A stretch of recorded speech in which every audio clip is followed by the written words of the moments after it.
Y'all, I absolutely support this bill that would allow for the banning of TikTok.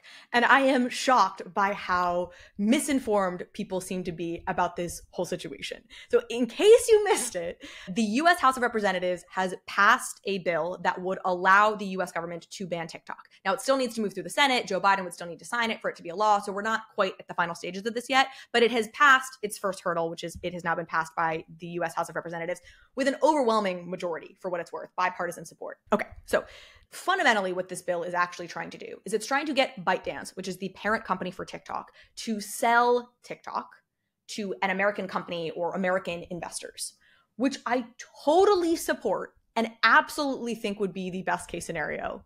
I absolutely have concerns about the fact that a totalitarian foreign government has their thumb on the scale or could have their thumb on the scale of the algorithms that feed content to millions of American young people.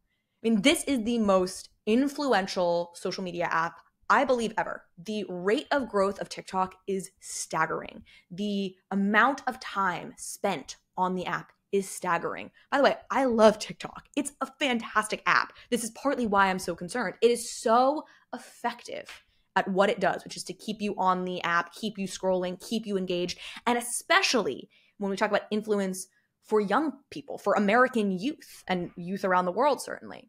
And if you don't think that the Chinese government could or would or is in subtle or overt ways using TikTok to influence or manipulate American opinion and minds, I think that is a very naive position to hold. I think you are watching too much Chinese propaganda on TikTok.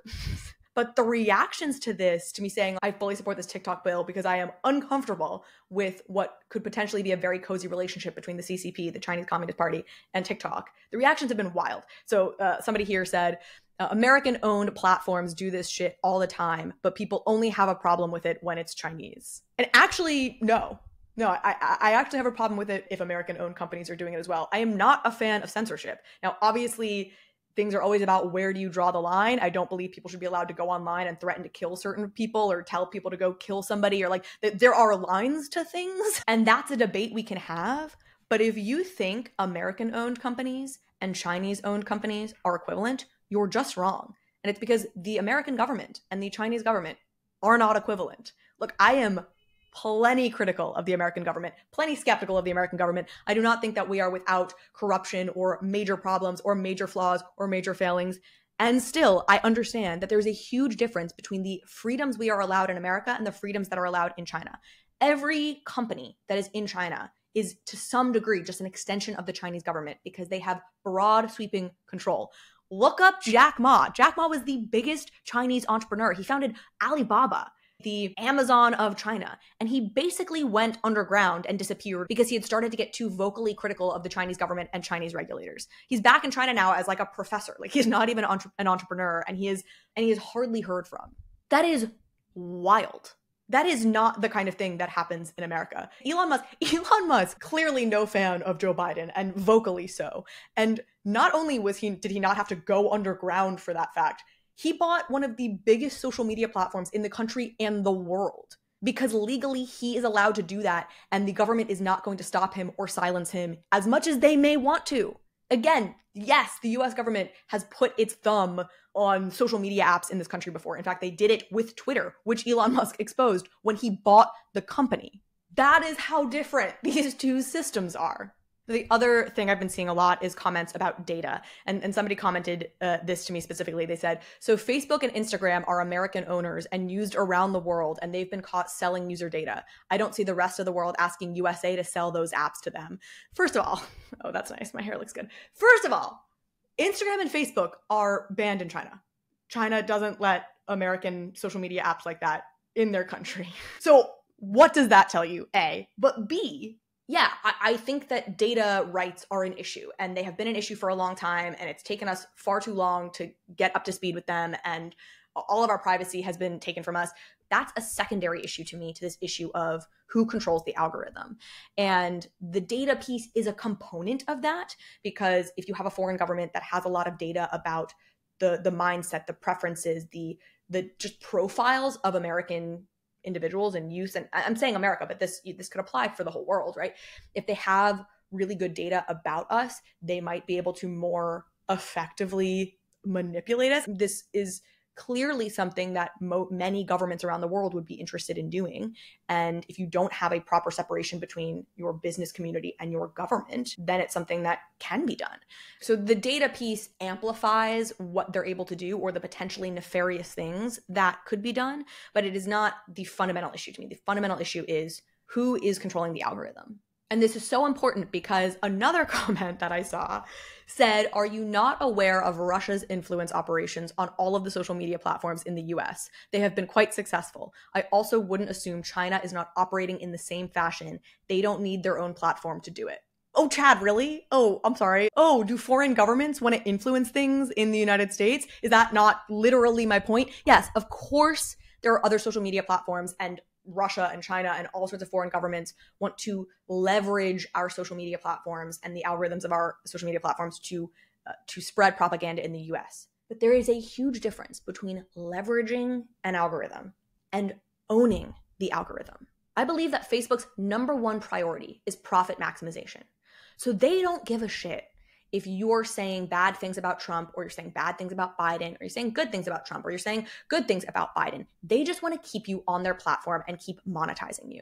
So if you are a Russian bot expert and you're able to create really compelling, clickable, fear-mongering content about how Joe Biden is the worst person in the world, sure, yeah, you are going to spread misinformation and spread propaganda that way, which is to say nothing of the fact that Facebook has actually deprioritized political content on its platform since the 2016 election, which again is the kind of thing you do if you are concerned about the fabric of American society and the politicization of it, which is something you are concerned about if you are fundamentally like a pro-US American business, and probably something you're much less concerned about if you're a US frenemy.